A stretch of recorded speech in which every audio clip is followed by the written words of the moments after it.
Welcome, everybody. Thank you for coming, despite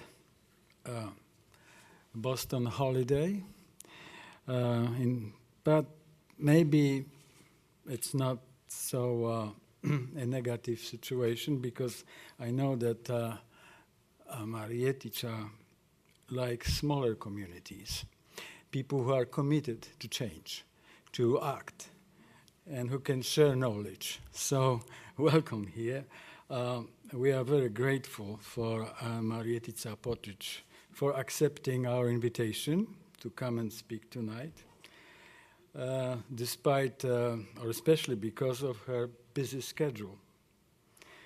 She is a practitioner and visionary who is most experienced and accomplished in research, inspiration, and development of alternative ways of human living. She was born in Slovenia, and she lives now in Berlin, and she is educated as both an artist and an architect. She is holding a position of Professor of Design for the Living World at the University of Fine Arts in Hamburg. It's a great and most appropriate title for her. As an artist and architect, she explores both theoretically and practically the continuing change in our cities towards local and global solutions to such problems as scarcity of essential resources like food, water, energy, and in response to all other vital human needs. And she does so focusing not on big, prestigious projects initiated by state on real estate planning systems, but on small initiatives by individuals and private groups, the projects generated by people's and through people's own experience, lived through experience, knowledge, vision, and engagement. In this way, through her projects, the informal city, as she calls it, informs and interacts with formal city, following a bottom-up social collaborative imagination and action. Her art and design is a process of working with people in designing useful for them tools, as she calls it, relational objects. She has been working on case studies and developing her projects across cultural, economical zones of a large part of the world, from shanty towns in Africa to the Middle East, from reconstructions in the Balkans to Latin American favelas. Her presence at GSD today should be seen as a most welcome and contribution, supplement to our recent cross-disciplinary gathering, a conference titled The Ethics of the Urban.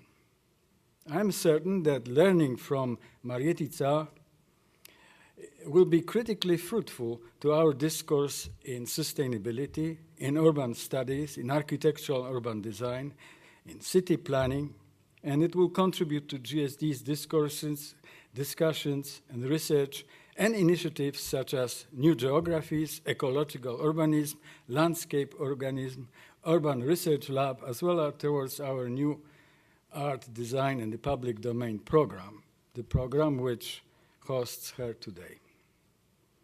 A radical aspect of her work is in inventing and inspiring tools for self-reliance.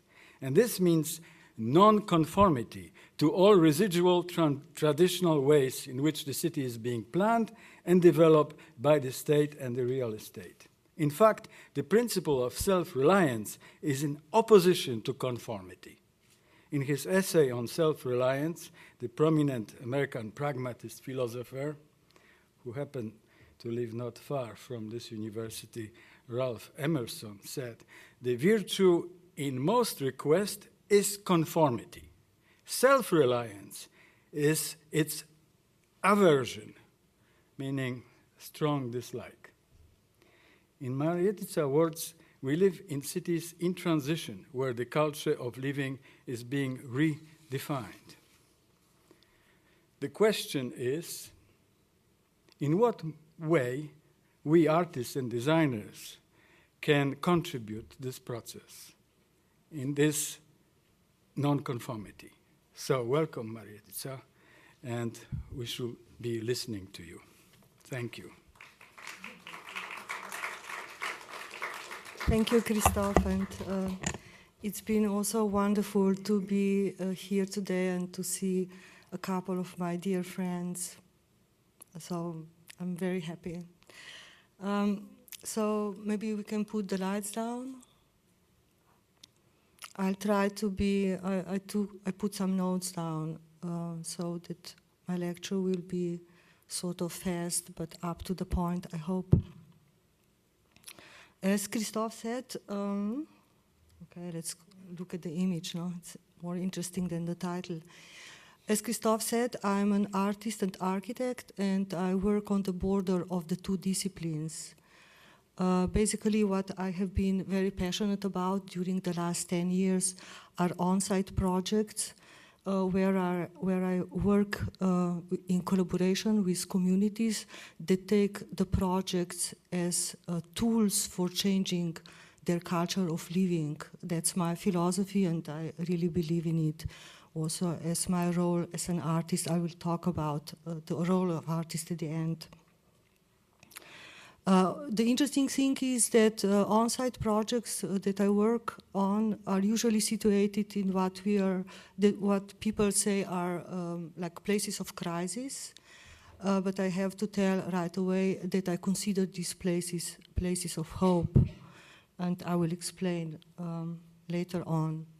Now, what I mean by that, but it's been actually interesting during the last 10 years. Everyone, I mean, a lot of people are looking in the informal city, and a lot of people are doing research, but it's not many times that people make a comparison between very different conditions, and I'm trying to do this today at this talk.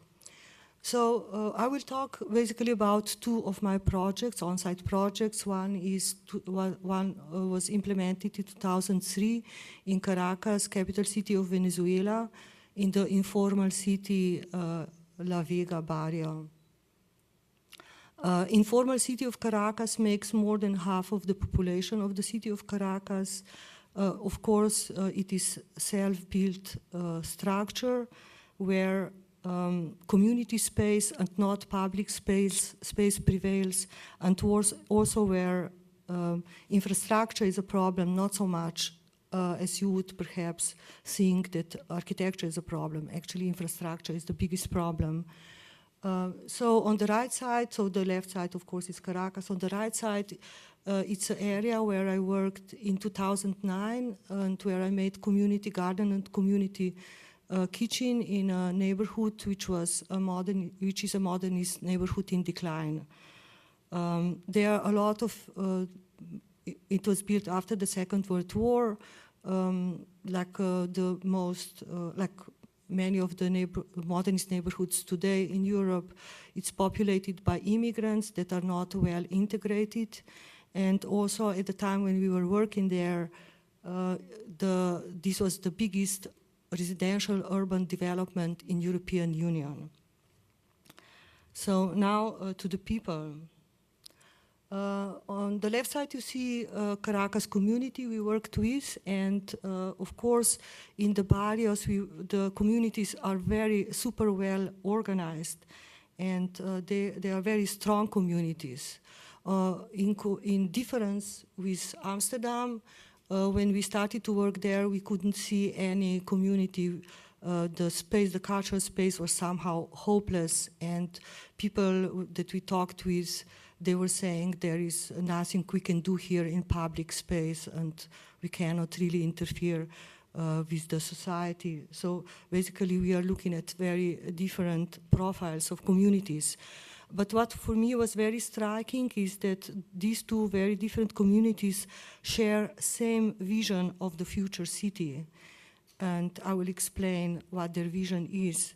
And I also think that I was very fortunate to work with the two communities, because I consider this kind of bottom-up rethinking of living conditions as laboratories of human coexistence, so that we should all learn from and be inspired by. But perhaps just a little, so we can step back and let's see where we are located today. And for me, there is a transformative moment for me after 2008, where there is a financial crisis. And I was just reminded, before I started to compose the talk, that in 2007 I saw exhibition design for the other 90% at the Cooper-Hewitt National Design Museum in New York.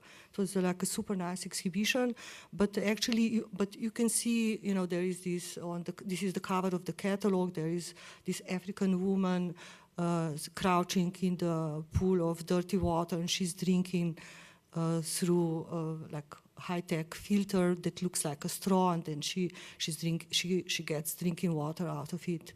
But what for me was very interesting is that the title implies that I, as a viewer, I am the other 10%. Just 4 years later, last year in 2011, we saw many Occupy Wall Street protesters, and this is one of them, holding the sign, "We are the 99%, which actually tells you that just in 4 years, our sense of which world we belong to has changed. And this also explains why we are today so much interested suddenly in places of crisis. Suddenly they came much more closer to home. I will actually explain the similarities of the two communities, but I thought that I should just go briefly through the slides so you understand what we are looking at. I will show the two projects that I learned from.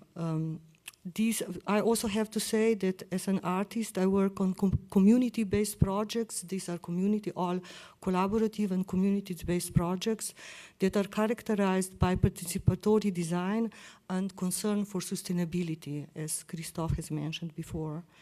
I also think of the projects that I work on as relational objects that are used by communities as tools for changing culture of living. And I would like to point here that to change culture of living, it's not enough to talk. You have to have a physical object that you interact with, which becomes, which is somehow, it helps you to go through the transition. So the what I call relational object matters very much. So it's not enough to talk, you have to do something physical. The wild thing that, so the dry toilet in Caracas, 2003, I spent half a year in Caracas as part of Caracas Case Project, which was sort of an amazing research project funded by the German Cultural Foundation that put a lot of money for a strange mix of artists, designers, photographers, anthropologists that studied, in 2003 we tried to understand the informal city. With Lia Tesako, an Israeli architect with whom I worked on the project, we decided not only to understand the Caracas city, or to think about the barrios from far away, but we decided to make a project to get very close to the communities to understand what's going on site. The little white building that you see in the middle, it's a dry toilet that we built. It's ecologically safe toilet that doesn't need any water to operate. The location is part of La Vega Barrio, La Fila Barrio on the top of La Vega Barrio that has no access to running water at all. But also if you think about lower areas of La Vega Barrio, you would get typically drinking water twice per week for a few hours per day. So people there live in very stressed conditions. Okay, maybe I just go and we look at some images here. This is a community that we worked with. Of course, when you start a project like this, it's a lot of hit and miss, and you really have to listen to the community. I remember that with Lia Tesako, we correctly identified that we should work the same way as barrios are produced themselves. So basically, step by step and small scale upgrading. So this is why we thought that to resolve the infrastructure problem, we should do something that people in the barrio can do themselves. But I started the project, I'll just tell you for fun, that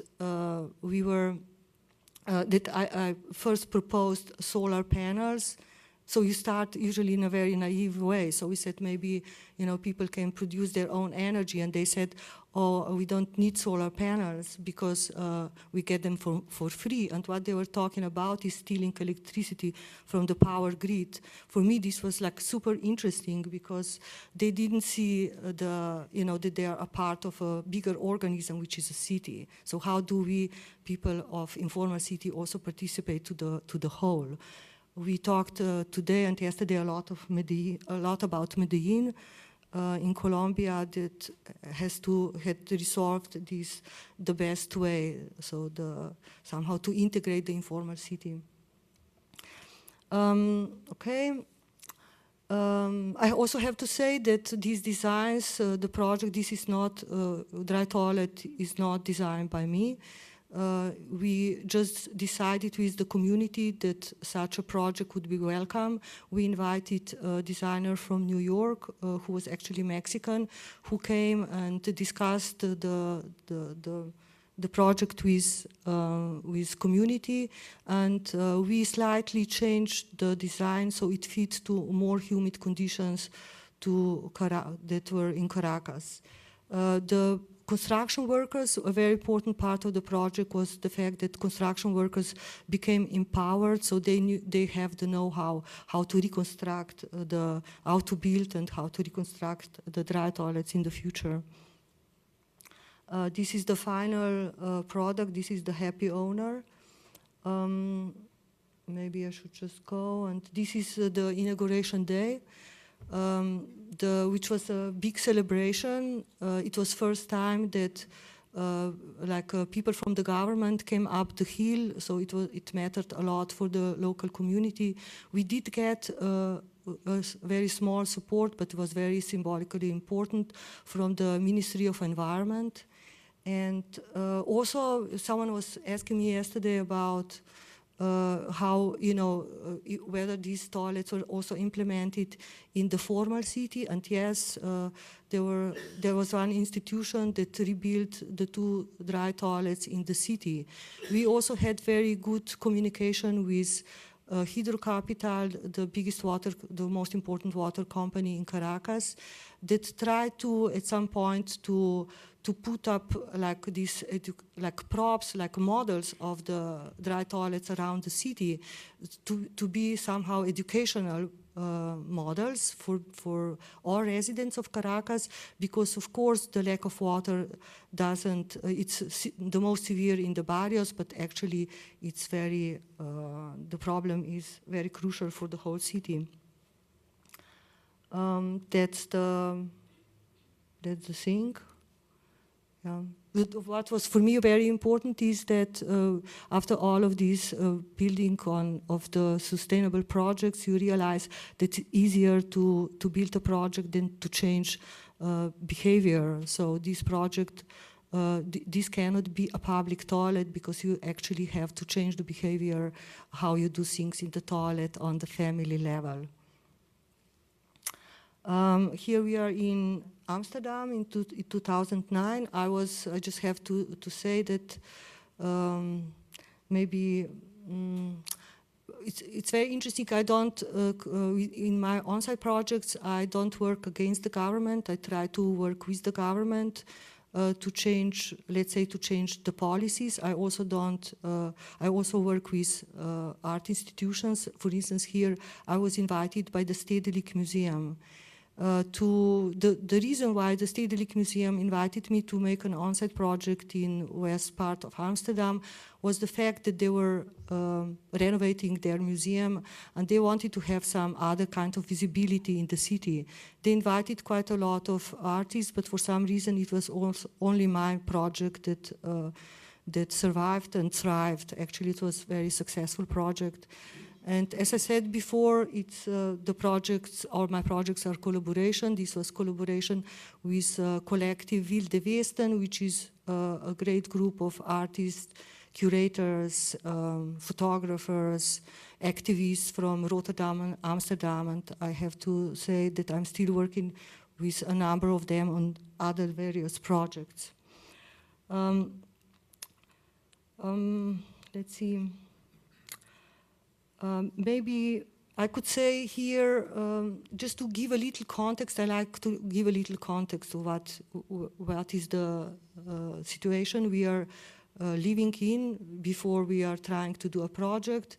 This is modernist development in decline, as I said before, and it's most like visually, you can understand. I'll try to explain it on the decline. I will try to explain on the just looking at the public space. If we look at the decline of the public space in the area, the whole area was designed in 1934 by Cornelius van Eesteren, who is one of the very important architects before the Second World War. It was designed as a garden city. Here, before the city was built, there was a farmland. So he tried to somehow incorporate the idea of the green in the design. And of course, as usually with the modernist developments, there was money for constructions, but there was no money to implement the social activities and to activate the green spaces. So what you actually was, what people were left with were building some big, vast green areas. And in the 70s, this was a very happy coincidence because in the 70s, open space meant open society. Now, what is interesting is that in the 80s, the same open space became no man's land. And in the 1990s, the open spaces between the buildings started to be fenced off. But I think I have some images here. Yeah. So this is, yeah. Okay, so this is just to explain the migration. Basically, as I said before, immigrants were living here, and it was very stressful for them just not only to live in the Dutch over-regulated society and not to be integrated into society, but also to be resettled within the neighborhood. So you would, if you would live here, you would get a very short notice to move someplace else. So here we are. In the 1990s, the green areas became to be fenced off. It's called, this kind of garden is called K-green, looking only garden. And the thing is that as a resident, you have to pay for maintenance of the garden, but you are not allowed to enter. So we secured one of these gardens for our project, which became a community garden. But I just want to expand a little bit more on the decline of the public space. So in 2004, the city of Amsterdam that feared the bankruptcy, they loaned the public spaces in this area to housing corporations that saw no value in the green. And also for me, when I realized that the ownership, that actually the city had no hand over the public spaces anymore, I also realized that the link between public and the link between the government and people was broken. So this was a very important and tragical moment. And then what is also interesting is that today, after when financial crisis hit the Netherlands, the area is just stopped, so nothing moves again. So before it was this resettlement of people, but now there is no vision, so it's just sit still, so it's sort of another kind of catastrophe. So we started the garden with a few families, and eventually the garden grew into 30 families. And you can see, just let's see how, oh, I'm doing fine. Just, we have such a limited time for this talk. So basically people started to, they decided themselves the plots in this area. And I'll show you now before and after. This is how the garden looked before. And this is how it looked 1 year later. So you can see a total celebration and appropriation by the residents. This one. This is next to the garden. We secured a shop which used to be a butcher shop, which was standing empty for many, many years. And we somehow, with Wilde Westen and I, we renovated it also with the help of residents. And it became a very important part of the project. We called it community kitchen, and people, it also became not only a place for reunion, cooking and discussing, but also learning about the community. This is one of the dinners we had. Very different groups were just using the space. On the right side, I like to point to this image of children in the space. Behind you see a big window that faces a street. And we considered, well, the success of the project was the fact that we were considered poor population as added value, but also that safety became bigger. So the safety, the project actually made the whole neighborhood more secure.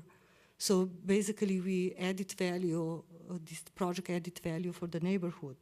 And it was first time that people from the center of Amsterdam would come to the place that was considered before to be of no-go area.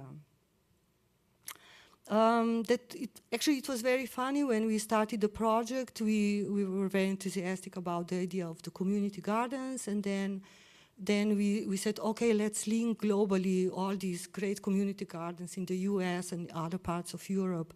But it was for me very revealing and very interesting that we at the end just worked with people who were based in this area. We worked, or in Amsterdam, let's say.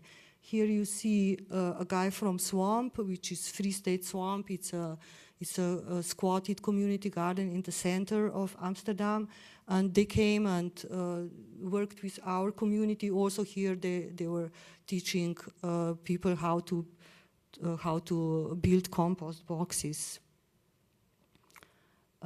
This is another very inspiring group. It's called Latin Sisters Design Production. It's two young designers that moved to Amsterdam and stay there and have their own practices. I think it's very interesting because they are not producing products, but they are actually teaching people how to reuse already recycled materials. Here you can see it was just like a little workshop, and people brought magazines, and we made a bowl for fruit. So once again, I think it's like for me, it was really important that we worked with local people who worked on the local level, and the whole project stayed local. But of course, then after all, it also has global implications, I hope. So then harvesting day came. It was at this moment, it was half a year that we were involved with residents, that we as organizers or initiators of the projects, we withdrew. And this was also a time of celebration. As you see, the garden was really full, and what happened next was a big celebration, harvesting day. Everyone cooked the best possible food. Some images.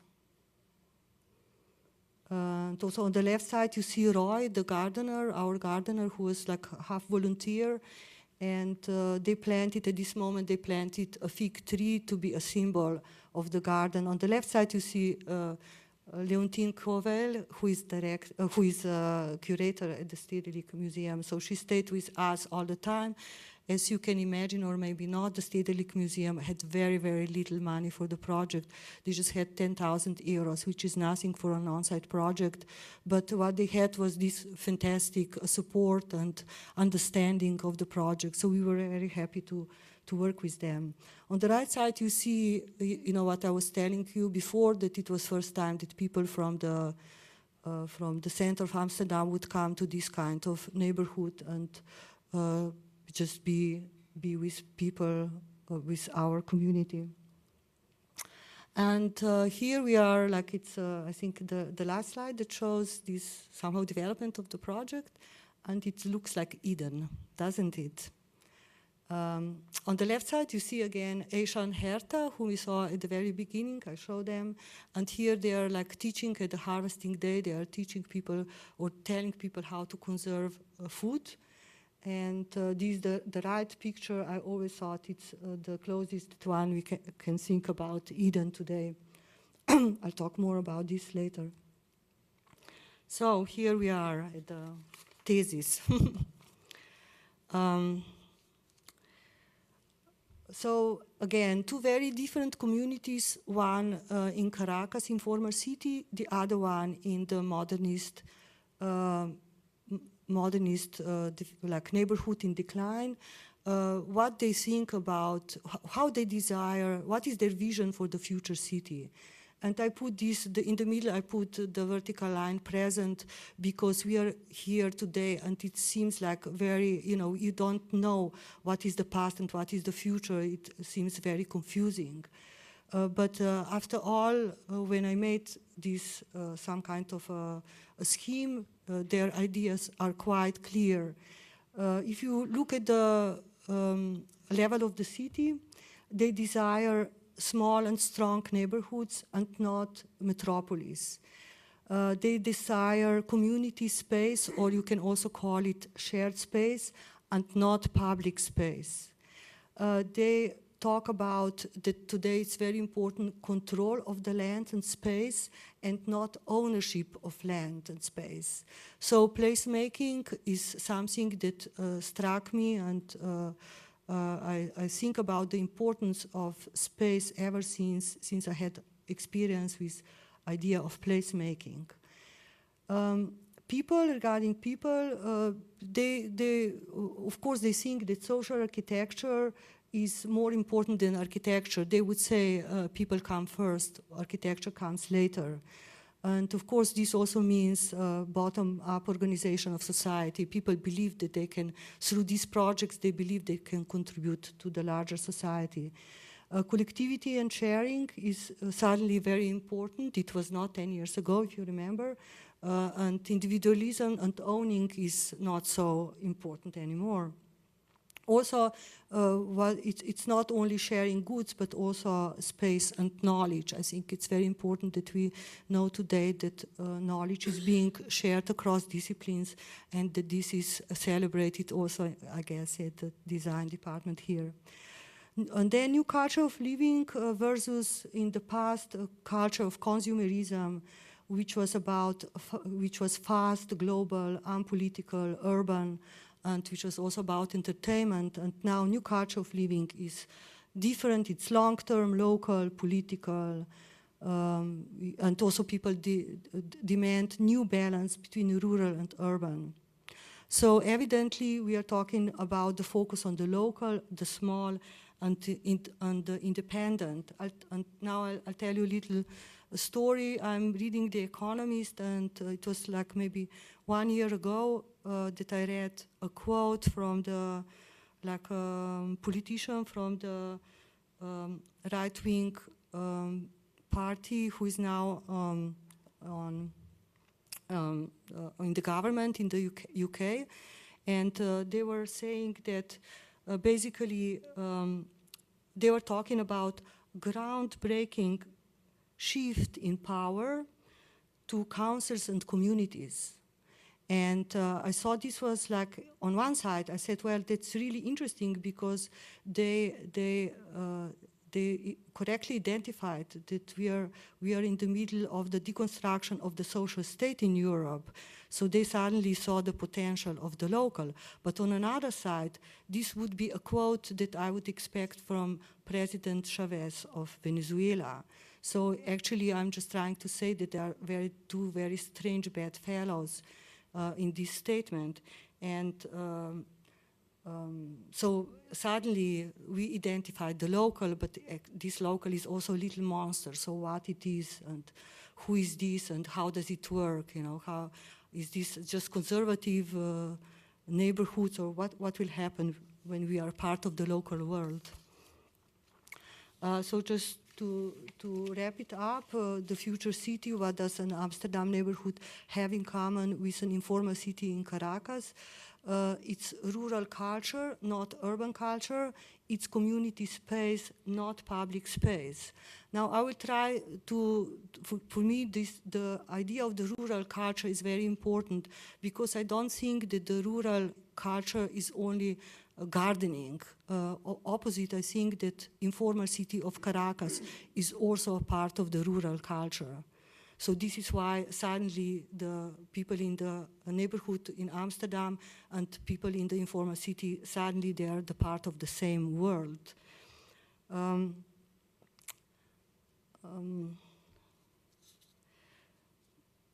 So Caracas, two cities.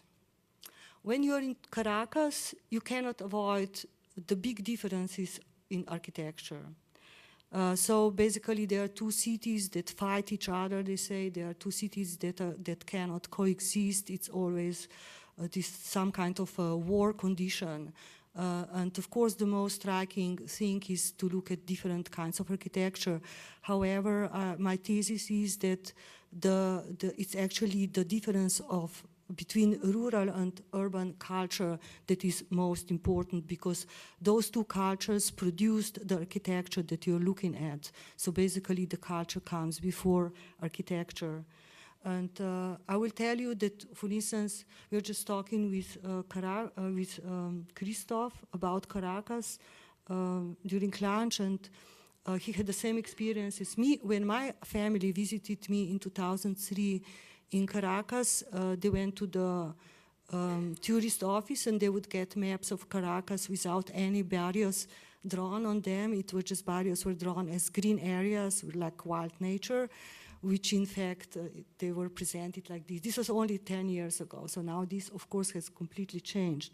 But what I think is very interesting is that people who moved to Caracas and actually built the modernist or formal city, they came from rural background, and they insisted to build the way the barrios are.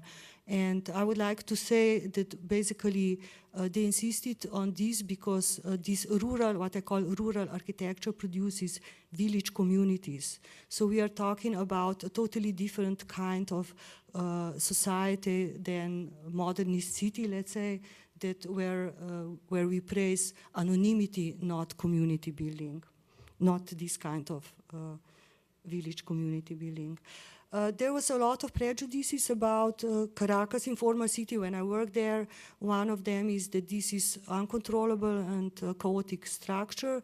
But of course, we found out that informal cities are highly regulated, and they are regulated through oral regulations while we are having written regulations. Also, for instance, another interesting thing is that, of course, the communities have all kinds of infrastructure like libraries and hospitals, but of course, as a Western-trained individual, I couldn't recognize it first from the facades of the building. Typically, a hospital would be hosted by someone from the community. And then, of course, one of the most striking things, there is no public space per se in the, but of course everyone praises community space. So I'll just move on. It's Amsterdam. And here, for another reason, we have also two cities. One is modernist city in decline, and there is this idea of a city that wants to live with the future. And Amsterdam itself wants by 2000, I don't know, 15 or something, very soon, they want to become the green capital of Europe. I always forget the years, but actually there is no vision how to do it. So what we are working with our the group in this neighborhood, we produced a vision, but the city doesn't have the vision how to do it.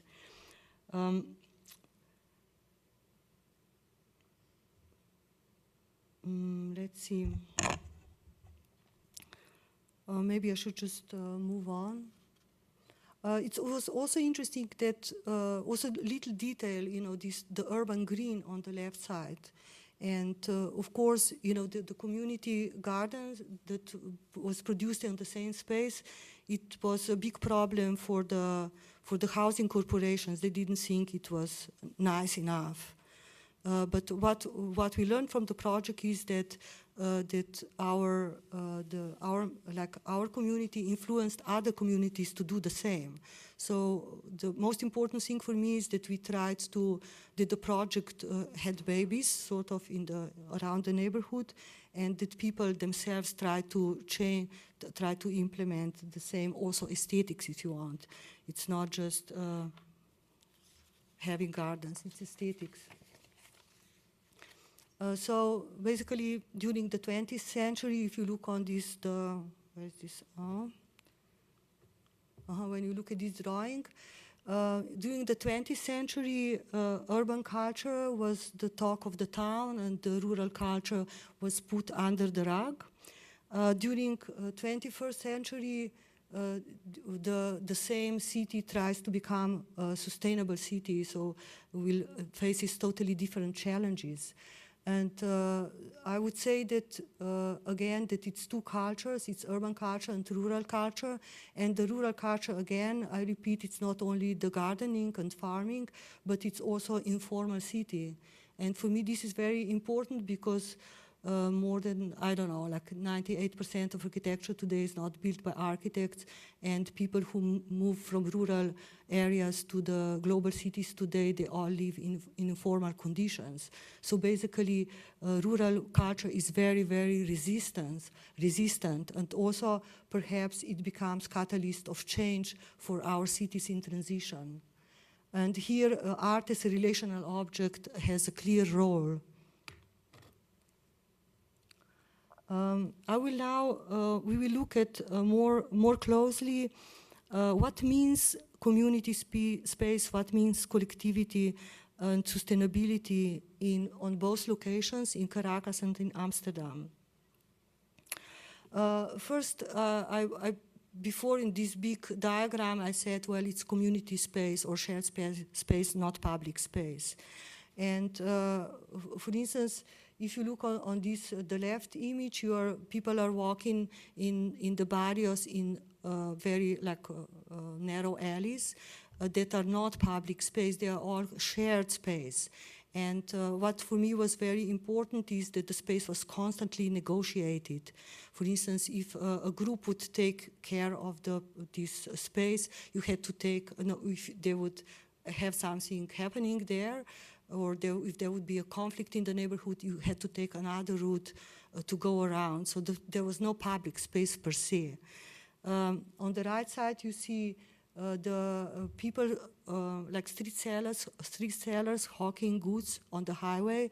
This was at a time of the big crisis in 2003. The economy nearly collapsed, and you can see here that during the time of rush hour, street sellers just hawked their goods on the highway and were selling everything to people in the cars. So, but basically also what the two slides show, that the left one shows that actually we have to, if we can learn from these conditions beyond the shared space or missing public space, we have to rethink relationship between architecture and infrastructure. And this is why I think the project of the dry toilet was successful, because we tackled the problem of infrastructure in the city. But also we have also this slide shows that we have to rethink relationship between individual and the government, and of course Chavez is trying to do it in his own way, but there are also, I think that the problem is here for everyone, not just for Venezuela. And here, on the right side, you see a community garden. This is like some kind of bucolic, beautiful déjeuner sur l'herbe, some kind of a desirable space, a utopia. On the left side, you see the Edible Schoolyard, a project by Alison Waters from California. She was, I think she was at the beginning of Obama's government, she was an advisor in some of the committees. So basically, I just want to show you that this kind of desire for community space that is actually visualized through community gardens that can be in the schoolyard or in the neighborhoods like ours, are actually showing you that people today desire community space. But beyond that, I would also say that it's very important to know that community gardens are primarily not so much about food. They're about desire of residents to rebuild cities from below, to be engaged in the city and not just to be administered from top down. What we also learned from the project is that it's very important to think about, maybe to rethink the concept of the ownership and maybe to think about collective ownership that would come naturally from this kind of projects that are community projects. And I'm thinking now, we are in the US about three close projects in Houston, the row houses, where actually I think they try to, they bought a neighborhood and they are trying to have collaborative ownership. And what was, for instance, of course, also very present in Caracas, informal city, when it started to be legalized, people there formed communities that controlled the ownership. So if you live there, you were not able just to sell the space, your space, but you had to get agreement from the community. So this is what I'm thinking about, community-controlled spaces. Okay. Now, before it was utopia and desire, and now it's a crisis mentality, you know?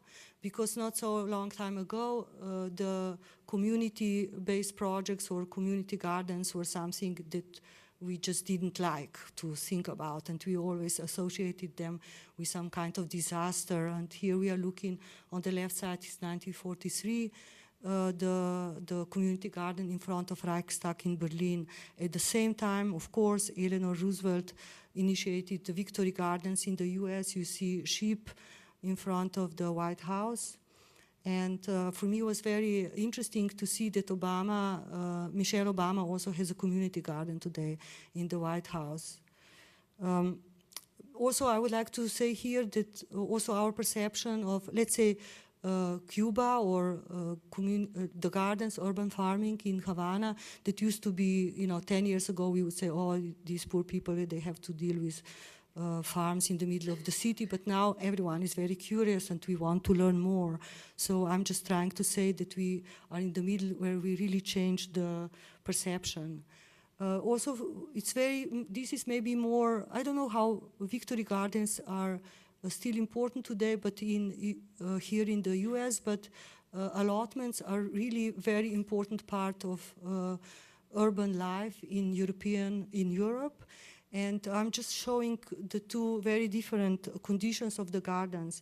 So allotment is a garden, are these small patches of land that were distributed to residents in the city. At the beginning, this all movement started at the beginning of industrial age, where when the cities started to be industrial cities. And in this functional city that was produced at the time, these allotments were moved to unfunctional areas, typically just next to the railway. Of course, each of these gardens is for one family. People don't share, but they produce food for themselves. Here it's a photo from the community garden in Amsterdam. And what is very important with community gardens today, that they have to be, they exist right in the middle of the neighborhood where you live. And the best is if you can control the garden from the top of your window. At the same time, it's sort of fantastic that people are happy to share food. Again, it's not about that they would survive their winter with just producing all this food, but it's really to love of sharing and to build a community. Sorry, pressed the wrong button.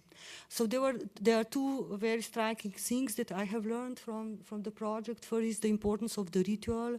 It's what I call the rite of transition. So why would people like to work on the land, and why would people like to work together? So these two elements became very important, and it doesn't just, it's rationally, it doesn't make any sense. So basically we are talking about the city that uses, where residents use the ritual to reclaim community, to reclaim their neighborhoods, and also consequentially to reclaim their city. City, if you look at it in this way, is an intuitive and not a planned organism. And basically also, yeah, this also tells you that here we are like, it's the birth of rethinking the city from below. This is how I understand the community gardens today. The other thing which I was very struck by was the importance of placemaking. And we learned, so basically it's sociologists know, but I didn't know before I started to work on the project, that a group in society wants to be, that needs to have a physical space to be recognized in the society. So you have to have a physical space. So place matters very much. Placemaking is important. Space matters. And I would just like to say that today we are talking a lot about space in very sort of, let's say, in abstract terms, but basically what we are talking about here is something very down to ground and very existential, placemaking. Also, as I said before, it's not much about food, but again, it's about, let's say, political, this space becomes political schoolroom where you learn about your political rights and also how you can communicate with institutions. Collectivity and sharing. Collaborations, I love to work in collaborations, but collaborations also became a very popular form in art with artists today, so you know about it, also with the designers. And I would like just to read here a little quote, what is redirective practice. Redirective practice is a collective action that demonstrates the process of cultural remaking. So this is, I think, redirective practice is this tool that makes the change. And I would also say that perhaps collaborations are also important today because complex challenges that we face today are actually demand outside of the box and complex solutions. Collectivity and sharing in Amsterdam. It was not, of course, as I said before, but just to wrap it up, it was important that people started to build their own functioning community within this modernist city that was where there was no community for them before the garden. And on the right side, as I said before, it was first time that people from the center of Amsterdam came. So basically, each of these projects is not only taking care of their own community, but it also reaches out. We had also some kind of like a destruction of the window, which actually vandalism, if you want. It actually this violent event showed us that the project really mattered in the neighborhood. We thought because we didn't have curtains and there was a lot of Muslim population, and perhaps some people were not happy that women were wearing no shawls behind the glass. When we withdrew from the project after half a year, the community formed a committee of 8 members that were maintaining and running the project. Of course, this is for them was not only important to be self-organized, but also, as I said before, to understand how they can also articulate their rights, and also how to that they are able to work with, like to actually delegate their problems or their wishes to the institutions of the city.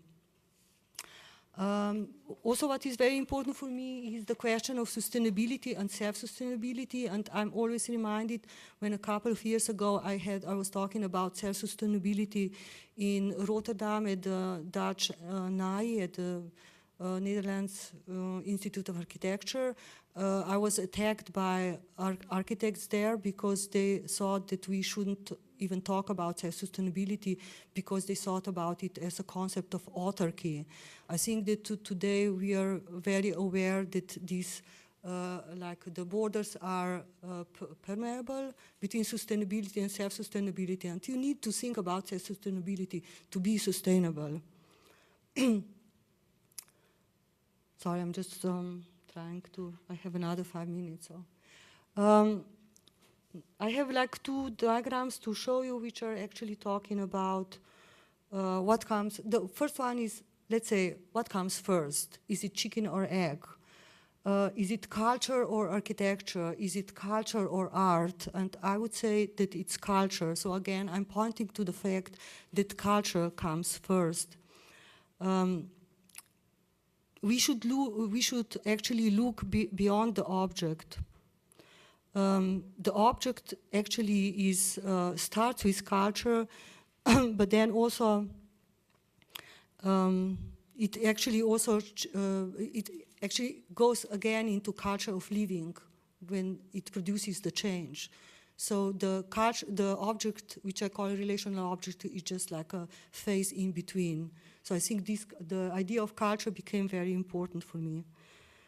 And then, of course, it's also interesting to think that culture today is not only, I don't know, culture of art or whatever, culture of this and that, but it's also culture of living that I'm talking about all the time.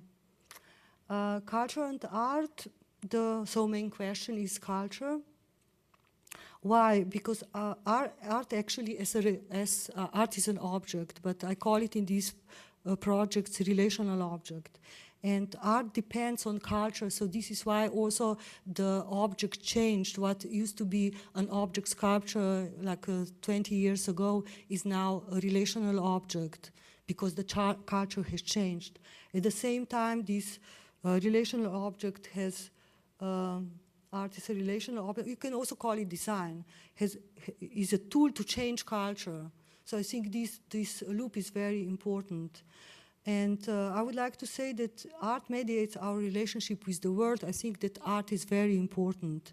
Now I teach design at the HFBK in Hamburg, but I still use the term art because I think that art or maybe the design, they are like important,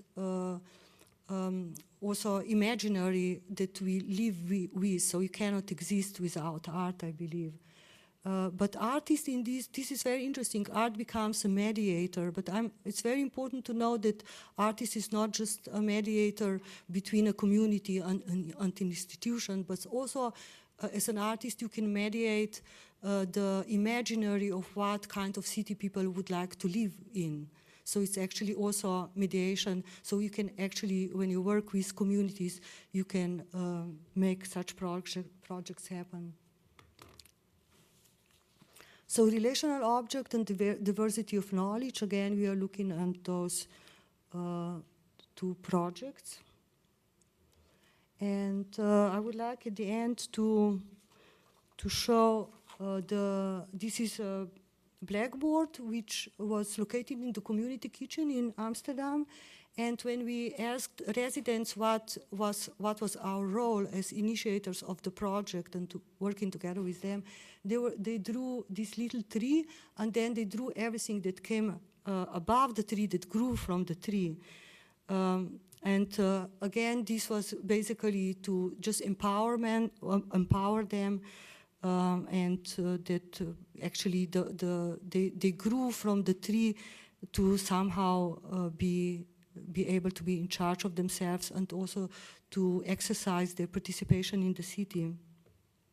This is my last slide, and it actually shows a manifesto that I signed with, I was working on another project in Bordeaux. This was 2011. It is a participatory art project called Evento, and it was initiated by Michelangelo Pistoletto. In a way, it was sort of funny because art projects used to be object-oriented, like these public art projects used to be object-oriented. Then second step was performance, so institutions had to transform. They said, okay, it's parties, it's some kind of events that we are working with. And now suddenly we were working here, these participatory projects today, they want to stay in place.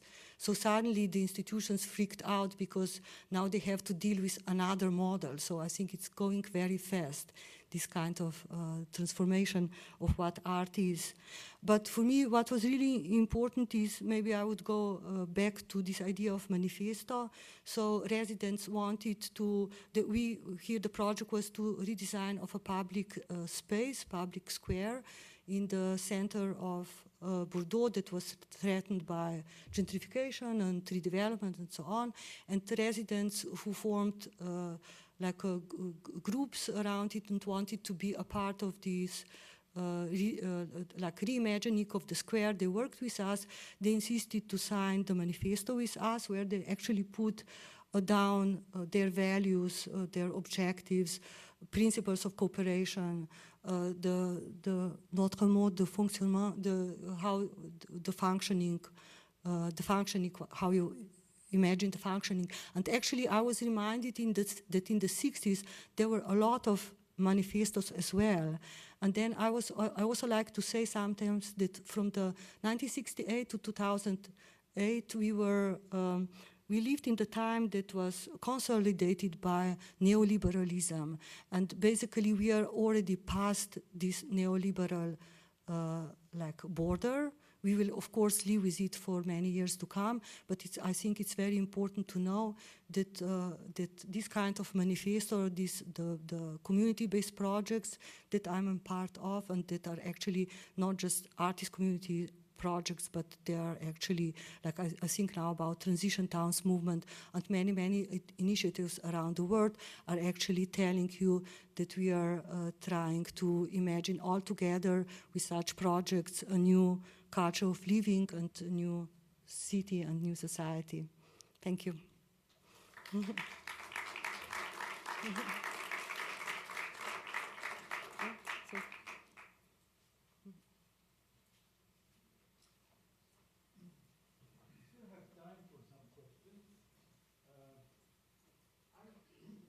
Just one question stayed in my mind during your presentation. You didn't really have perhaps time to explain to us what actually happened with this toilet in terms of its role in maybe larger project, because you mentioned that on the left side of your diagram there is room for politics, while on the right side there is unpolitics or lack of politics. But both right side and left side are in the present, right? So what is the political role of this toilet project, and what was the larger expectation or plan behind it? Yeah, okay, the dry toilet for me was like super interesting, because when I moved to Caracas, I got to know many architects, and actually Caracas is very known for School of Architecture, but they were all thinking, like they had these big scale projects, and they had these very big plans for how to fix the infrastructure in the barrio, but it never really worked. Also, for instance, when they proposed like a barrio where I also had some friends to enlarge the streets, they would say, no, we don't want to have large streets because we also want to control our communities. So basically, they were not, at the time, but I'm sure this has changed since 2003, they were not able to think the way small scale and step-by-step solutions like we did. That was the part of architects. As I said before, we had very good connection with Hydrocapital, the water company, and they understood the value of the project and they supported it. And basically, we were just talking with Giacomo before that it's very important to have these pedagogical projects as well. So beyond this, the functioning of the object, you also have pedagogical or educational part, because we will have all to change. Relational object. Yeah, change behavior, let's say, in the toilet, because maybe you don't know, but the biggest consumption of drinking water is today caused by the flushing toilets. So I know, just funny. I know some institute in Stockholm that has, that is actually like really on they want to change the behavior of in the toilet for all the world. Ah. So, perhaps time for questions coming from you. Just 1 second, there's a microphone there.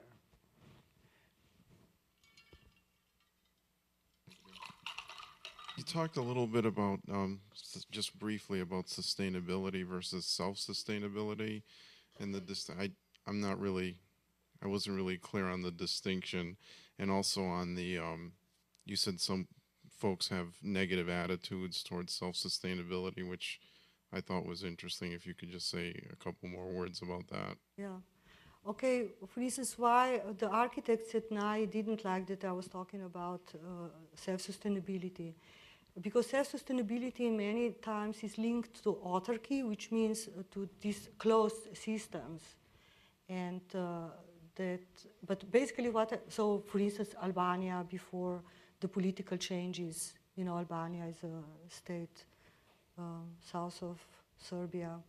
And they were actually not communicating with nearly anyone. I think they were just communicating with China before the political changes. So this was this idea of autarky, which is, they were talking about borders that are not permeable. I never know how to say this word. But I think that to be able to think about sustainability, you have to first think about what is self-sustainable. So what is sustainable for your family? And I would like also to say that we are usually talking about, like in terms of natural resources, sustainability as natural resources, but actually also communities the city is made of, people are sustainable element as well. So we have to think about sustainable communities. I don't know if I answered your question. I think it's very important to visualize what is self-sustainable, to go to the basic, like, you know, what is space? Is it abstract space, or it's something very physical that you have to share with your group to be recognized for the others? Suddenly we are in, like, discovering the basics beyond let's say, beyond modernization.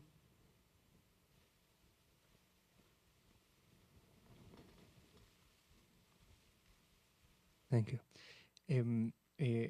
When you have presented these two images of the garden in Amsterdam, this garden that is very green and like well cared, let's say, and the other made by the people, there's a sense of like, in some point, you always have the sense that this other garden has been at some point distracted.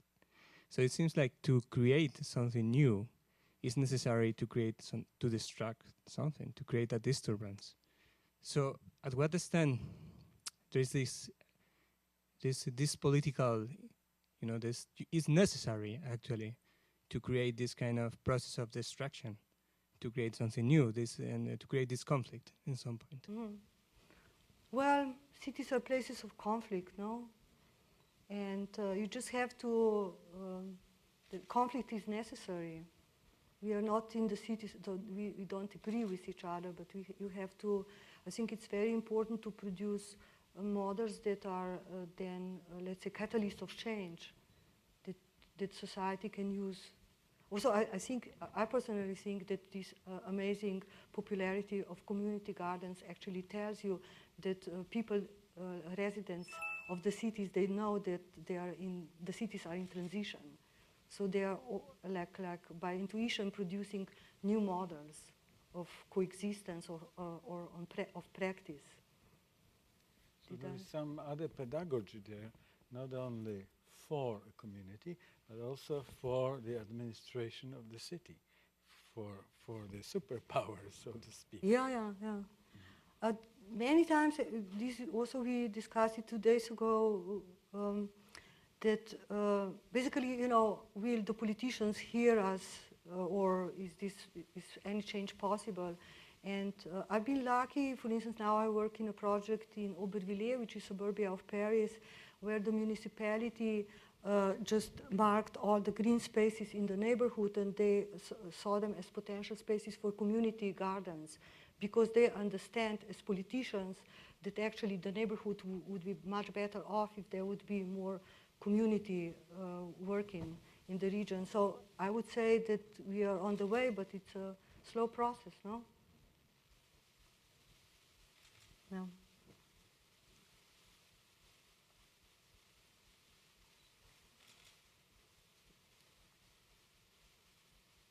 I really enjoyed your presentation of these two projects. I'm wondering about the autonomy of art. If there's any role for the autonomy of art in the concept of the relational object, because you talk about it as kind of design practice, but and as what's the role of the artist in a sense so what's the difference between the community garden that's produced without an artist in a sense and one that is? Can you talk about that? I would also like to say that I try to just talk about the role of artists in these community-based projects, because I also, as an artist, I have different practices.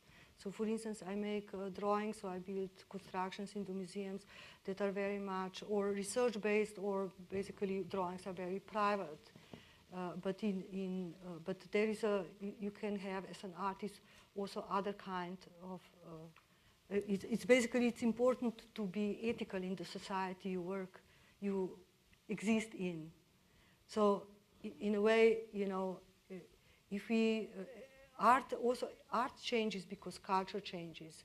So what used to be an art object maybe 20 years ago has now changed. It became a different object, but then also your role as an artist has changed. But what you asked something different. I forgot because Autonomy. Autonomy of the art practice, or Even the specific projects you showed. Yeah. You're theorizing them as artworks, but what? What is the difference? What separates them slightly? That's very are they easy. models in a sense, or do they have a symbolic value that's different from a community garden? They have symbolic value that is different. Also, for instance, this project is a very good example because people that were involved in this project were able to articulate their relationship with this imaginary in a very clear way, because if there would be just a gardener making a garden, basically it would be much slower process. But this was really like a political schoolroom, the project. So it actually, I believe that, as I said before, the artist in this role is not just like a mediator between the residents and institutions. The artist also mediates the imaginary of the society. And this is, I think it's very different from a gardener making a project. But I would say that Alison Waters, she's an artist as well, in my view. The edible schoolyard.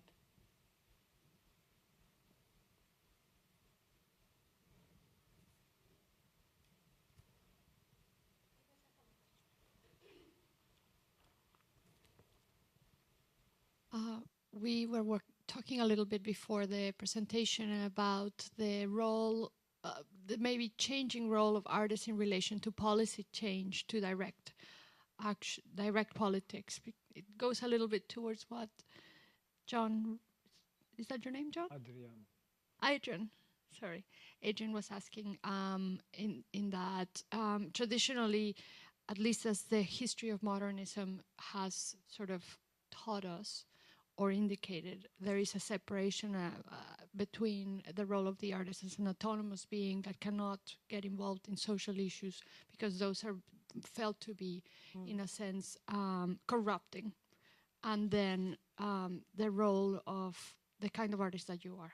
Yeah, that's a nice question. Yeah, basically, you know, like in the I was talking a little bit about object sculpture, or let's say minimalist object. Everyone was thinking about form, and there was no function, and narrative was put it out of the whole story, no?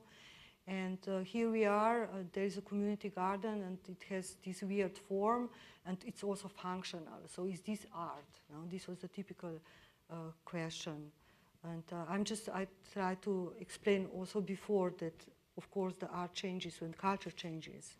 So I think it's a big confusion that we cannot call this, let's say, art, but this is also my interpretation. So sometimes I think that, especially when we are here, that it could also call it design. It's, I think what I'm really thinking is that it's important for an individual or artist, a person of culture who lives in this society, to be involved with the culture and to do what you have to do, what you think is your ethical position. And of course, you know, people who made these self-referential objects half a century ago were also ethical to their position, but it was a different time. No, I think it's quite easy to answer.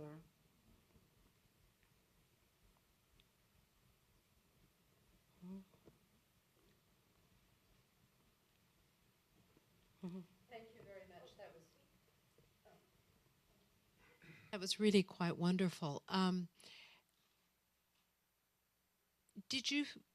How would you imagine that your project and your projects might be different if, instead of or along with understanding your work as art and the work that the community builders do as art also, if it were imagined as technology?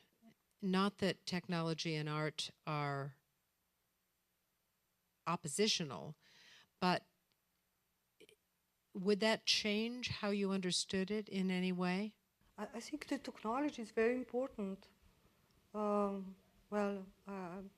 Usually, basically, the communities, for instance, I'll tell you one different example. In Amazonia, communities that live off the grid, they use solar panels and satellite dishes to build their own networks now. So I think that technology as well, let's say internet, is very important in the culture. So I think it's very important to understand that Amazonia doesn't exist in a different time. They have the same issues as we do here.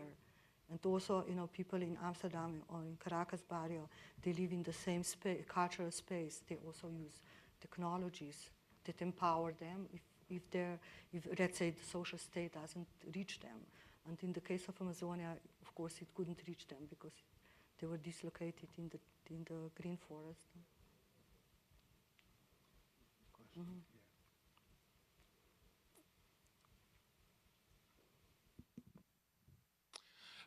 In your talking about the informal city, you mentioned many of these like tacit arrangements and oral regulations. I was wondering, could you talk a little bit more about in your projects, you know, what is in what way are you trying to make these explicit, these kind of informal rules or tacit rules, or is it rather the other way around, that we should learn to read them and understand them and keep them implicit? Yeah, I'm not, you know, talking so much about informality. I think that if you consider today that so much of the world population lives in such conditions, and we have a problem in the cities we live in, and we try to reimagine our future with different kind of ethics and values or new culture of living, it makes sense to look at their practices that work, no? So it's, in a way, it's quite simple. I'm always inspired by communities who make this happen, and I think they are laboratories of the world, and we should be happy and proud to learn from them. Also, like everyone in like communities that are making such projects or making new ideas happen, they're experts, they're their own local experts. We also have learned that actually this goes back to the sustainability. Sustainability is a big cloud and it means everything and nothing at the same time, but at the same time it's very important to think about sustainability today and also about social innovation. These have been two terms that have been co-opted by neoliberal discourse, but I think they are very, very important, and sustainability, as we know today, is always resolved on the local level. So it's interesting, it's global, but it's also local. I think it's important to think about it.